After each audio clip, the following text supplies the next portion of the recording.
उकाड्यानं हैराण कोकणवासियांना सकाळच्या वेळेला काहीसा दिलासा मिळाला.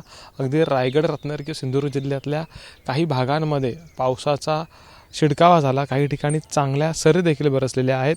अगदी मान्सून कधी येणार याकडे सध्या सर्वांचं लक्ष आहे.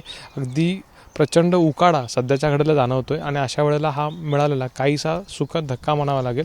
अर्थात मान्सूनपूर्व पाऊस किंवा मान्सूनपूर्व पावसाचं आगमन होण्यापूर्वी ज्या काही पावसाच्या सरी बरसत असतात त्या आता कुठेतरी कोकणामध्ये बरसणं अपेक्षित होतं किंवा पाऊस येणं अपेक्षित होतं, पण तो काही या मागच्या काही दिवसांमध्ये दिसत नाही आहे, काही दिसून येत नाही आहे आणि त्यामुळं काहीसा पाऊस लांबला की काय अशी चिंता साधारणपणे आपल्याला दिसून येते. आत्ताच्या घडीला जर आपण बघितलं तर आकाशामध्ये दाट ढगांची दाटी आहे काही प्रमाणामध्ये, ती आपल्याला दिसून येते आणि वातावरण जे आहे ते पावसाला पूरक असंच आहे. रोहिणी नक्षत्र लागलेलं आहे आणि मान्सून पुढच्या काही दिवसांमध्ये दाखल होईल आणि तो कधी येईल याकडे सध्या सर्वांचं लक्ष लागून राहिलं.